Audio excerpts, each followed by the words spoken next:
نحمده ونصلي على رسوله الكريم اما بعد بسم اللہ الرحمن الرحیم السلام علیکم ورحمۃ اللہ وبرکاتہ۔ حضرت عیسیٰ علیہ السلام اور ہرن کی محبت کا واقعہ، سبق آموز واقعہ، زندگی بدلنے والا واقعہ۔ محترم ناظرین، آپ نے اگر حضرت عیسیٰ علیہ السلام اور ہرن کی محبت کا واقعہ نہیں سنا تو سمجھو کچھ بھی نہیں سنا۔ اگر آپ حضرت عیسیٰ علیہ السلام اور ہرن کی محبت کا پورا واقعہ سن لیتے ہیں تو یہ آپ کی زندگی کو بدل کر رکھ دے گا۔ حضرت عیسیٰ علیہ السلام اور ہرن کی محبت کا واقعہ ہر مسلمان مرد اور ہر مسلمان عورت کو ضرور سننا چاہیے۔ محترم ناظرین، حضرت عیسیٰ علیہ السلام اور ہرن کی محبت کا واقعہ سننا چاہتے ہیں اور سبق حاصل کرنا چاہتے ہیں، زندگی اور آخرت میں خوشیاں دیکھنا چاہتے ہیں تو حضرت عیسیٰ علیہ السلام اور ہرن کی محبت کا جو واقعہ ہے اس کو پورا کا پورا یعنی کہ آخر تک ضرور دیکھیے گا، انشاءاللہ فائدہ آپ ہی کو ہوگا۔ محترم ناظرین، ایک مرتبہ کا ذکر ہے کہ حضرت عیسیٰ علیہ السلام کسی سفر پر جا رہے تھے کہ راستے میں ایک شخص نے آپ علیہ السلام کی صحبت میں رہنے کی اجازت طلب کی۔ آپ علیہ السلام نے اسے اجازت دے دی اور دونوں ایک ساتھ سفر کرنے لگے۔ راستے میں جب کھانا کھانے لگے تو 3 روٹیاں تھیں، ایک روٹی دونوں نے کھا لی اور حضرت عیسیٰ علیہ السلام تیسری روٹی چھوڑ کر نہر پر گئے، پانی پیا اور واپس آئے تو دیکھا کہ تیسری روٹی غائب ہے۔ حضرت عیسیٰ علیہ السلام نے اس شخص سے پوچھا کہ تیسری روٹی کہاں گئی؟ اس نے کہا مجھے معلوم نہیں، میں نہیں جانتا۔ حضرت عیسیٰ علیہ السلام اللہ کے نبی ہیں اور وہ جانتے ہیں کہ روٹی اسی شخص نے غائب کی ہے، لیکن اس شخص کی جرأت اتنی کہ حضرت عیسیٰ علیہ السلام کی بابرکت صحبت میں رہنے کی اجازت لے کر سفر اختیار کیا تھا، لیکن وہ شخص منہ پر صاف جھوٹ بول رہا ہے۔ ایسے لوگ ہر دور میں ہوتے ہیں کہ ان کے دل میں حب دنیا اس قدر رچ بس چکی ہوتی ہے کہ اللہ جل شانہ کے پیاروں کا قرب بھی حصول دنیا کی آڑ میں اختیار کرتے ہیں اور بالآخر اپنے دنیا اور آخرت دونوں کو برباد کر دیتے ہیں۔ حضرت عیسیٰ علیہ السلام نے سفر جاری رکھا، راستے میں ایک دریا آیا اور حضرت عیسیٰ علیہ السلام نے اس شخص کا ہاتھ پکڑا اور اسے لے کر پانی پر چلتے ہوئے دریا پار کر لیا۔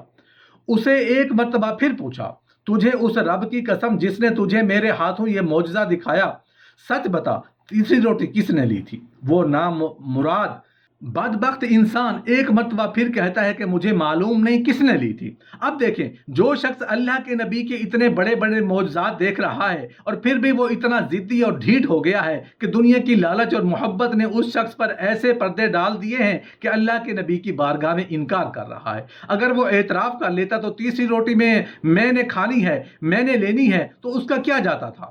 حضرت عیسیٰ علیہ السلام نے کوئی سزا تو نہیں دینی تھی، انہوں نے تو معاف کر دینا تھا۔ حضرت عیسیٰ علیہ السلام نے اس شخص کے ساتھ سفر جاری رکھا۔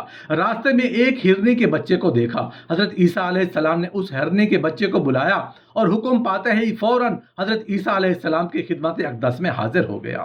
حضرت عیسیٰ علیہ السلام نے اس کو ذبح کیا، اس کا گوشت پکایا اور دونوں نے اس کا گوشت کھایا۔ جب کھانے سے فارغ ہو گئے تو حضرت عیسیٰ علیہ السلام نے ہڈیاں جمع کر کے فرمایا، اللہ کے حکم سے کھڑا ہو جا۔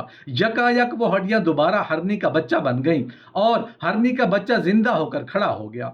اب پھر ایک مرتبہ حضرت عیسیٰ علیہ السلام نے اس شخص سے فرمایا کہ مجھے اس ذات کی قسم جس نے میرے ہاتھوں تجھے یہ معجزہ دکھایا ہے، بتاؤ وہ روٹی کس نے کھائی تھی؟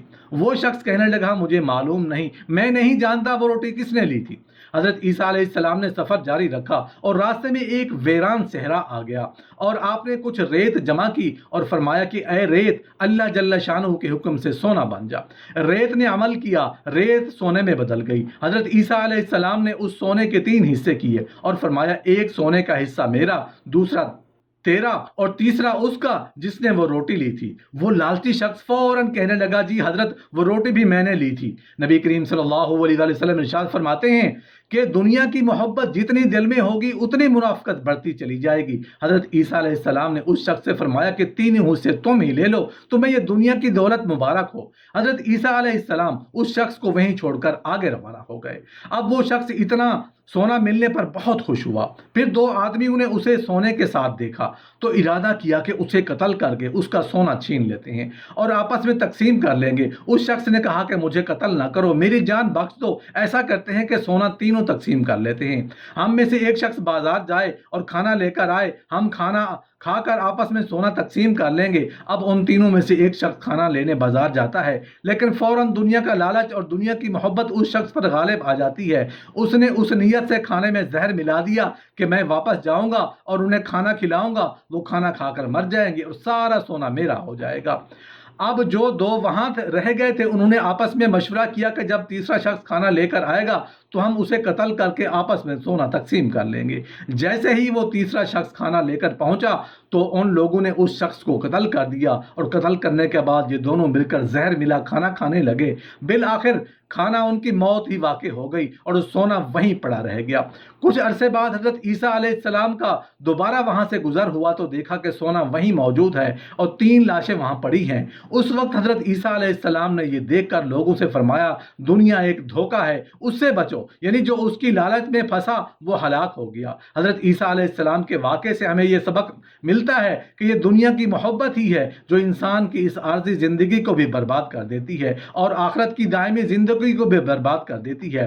نبی کریم صلی اللہ علیہ وسلم نے ارشاد فرمایا، دنیا اور اس میں جو کچھ بھی ہے ملعون ہے مگر اس میں جو اللہ کے لیے ہو۔ ایک حدیث کا مفہوم ہے کہ نبی کریم صلی اللہ علیہ وسلم نے فرمایا کہ ہر گناہ کی اصل دنیا کی محبت ہے۔ جو انسان دل سے دنیا کی محبت گزار کر زندگی گزارے وہ بڑی بڑی مصیبتوں سے بچ سکتا ہے، اس کی دنیا بھی بن جاتی ہے اور آخرت بھی بن جاتی ہے۔ اللہ جل شانہ ہم سب کو دنیا کی محبت سے بچائے۔ محترم ناظرین، صبح سے لے کر شام تک بھاگم بھاگ لگی ہوئی ہے۔ جس نے ڈھیروں دولت اکٹھی کر لی چین اسے بھی نہیں آ رہا، سکون اسے بھی نہیں مل رہا۔ پھر کسی سے پوچھو تو کہتے ہیں بس روٹی کے لیے لگے ہوئے ہیں، پیٹ کے لیے دھندا کر رہے ہیں۔ پیٹ تو 2 روٹیاں صبح کو مانگتا ہے، 2 دوپہر کو مانگتا ہے اور 2 شام کو مانگتا ہے۔ یہ اتنا کچھ اس کے لیے ہو رہا ہے، یہ دنیا کی محبت ہے۔ ہر گناہ کی جڑ دنیا کی محبت ہے۔ رسول اللہ صلی اللہ علیہ وسلم نے فرمایا، مجھے اس بات کا کوئی ڈر نہیں ہے کہ میرے بعد تم شرک میں مبتلا ہو جاؤ، بتوں کو نہیں پوجو گے، شرک میں مبتلا نہیں ہوں گے، مجھے اس بات کا ڈر ہے کہ تم میرے بعد دنیا دار ہو جاؤ گے۔ دنیا میٹھا خواب ہے جو اس میں اب ہم چند دن کے لیے آئے ہیں، لیکن ہمارے طور اتوار ایسے ہیں کہ جیسے ہم نے دنیا سے جانا ہی نہیں ہے۔ تھوڑا سا وقت ہے، اس وقت کی حفاظت کیجئے، اس کو یاد الہی میں گزاریے۔ آج موقع ہے، توبہ کا دروازہ کھلا ہے، کل یہ دروازہ بند ہو جائے گا، اس وقت کے پچھتاوے سے کوئی فائدہ نہیں ہوگا۔ آج کا پچھتاوا کل کی بہتری کی ضمانت ہے۔ آج وقت ہے، توبہ کا دروازہ کھلا ہے۔ مغرب سے سورج طلوع نہیں ہوا، یہ ڈوبتا ہوا سورج ہمیں روز خبر دیتا ہے کہ تم بھی ڈوبنے والے ہی ہو۔ یہ سڑکوں کے کنارے پر بھی قبرستان دکھائی دیتے ہیں اور آبادیوں کے اندر بھی یہ ہمیں بتاتے ہیں کہ تم مٹی کا رزق بنانے والے ہو۔ یہ ڈھلتی جوانی، بڑھاپا سب اس کی نشانیاں ہیں۔ حضرت یعقوب علیہ السلام نے حضرت اسرائیل علیہ السلام سے وعدہ لیا تھا کہ میری روح قبض کرنے کے لیے اچانک نہیں آنا، پہلے کوئی قاصد بھیج دینا تاکہ میں موت کی تیاری کر لوں۔ حضرت اسرائیل علیہ السلام نے وعدہ کر لیا کہ میں آپ کو پہلے ضرور بتاؤں گا۔ ایک عرصہ گزرا، حضرت اسرائیل علیہ السلام حاضر خدمت ہوئے اور پوچھا کدھر آئے ہو؟ کہا کہ قبض روح کے لیے آیا ہوں۔ کہا تم نے وعدہ کیا تھا کہ اچانک نہیں آؤ گے، پہلے کوئی قاصد بھیجو گے، تم نے کوئی قاصد نہیں بھیجا۔ حضرت اسرائیل علیہ السلام فرمانے لگے، حضور آپ کے سامنے کتنے لوگوں کی موت واقع ہوئی، یہ میرا قاصد نہیں تھا تو اور کیا تھا؟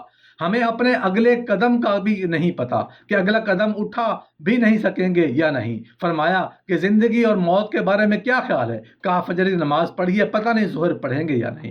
کہا میری صحبت میں بیٹھ کر اتنی لمبی امیدیں لگائے بیٹھے ہو۔ دوسرا بولا ظہر پڑھی ہے، پتہ نہیں عصر پڑھیں گے یا نہیں۔ تیسرا بولا عصر پڑھی ہے، پتہ نہیں مغرب پڑھیں گے یا نہیں۔ ایک نے کہا 1 رکعت پڑھی ہے، دوسری رکعت بھی نصیب ہوتی ہے یا نہیں۔ فرمایا یہ سب تمہاری باتیں ہیں، میں تو کہتا ہوں ایک طرف سلام پھیرا ہے، پتہ نہیں دوسری طرف سلام پھیریں گے یا نہیں۔ کیا موت اتنی قریب نہیں ہے؟ ہم اپنی آخرت کے لیے کیوں نہیں سوچتے؟ اپنی زندگی کو کیوں نہیں بدلتے؟ توبہ کا در کھلا ہے، کل نہیں ہوگا۔ تو آج کی ان گھڑیوں کو، ان لمحوں کو، آج کی اس جوانی کو، آج کے بڑھاپے کو حسن دے دیں، اور آج کا پچھتاوا کل کی بہتری کی ضمانت ہوگی۔ کل کا پچھتاوا سوائے دکھ بڑھانے کے اور کچھ نہیں ہوگا۔ یہ بات درست ہے کہ ہمیں اس بات کو تسلیم کرنا چاہیے کہ ہم مسلمان ہونے کے باوجود ان طریقوں کو اختیار نہیں کر سکے جو ہمارے آقا رسول اللہ صلی اللہ علیہ وسلم نے بتائے تھے۔ خدا را ہمیں اپنی زندگی کو دنیا داری کے لیے ضائع نہیں کرنا چاہیے، دنیا کے ساتھ ساتھ دین کو بھی لے کر چلنا چاہیے۔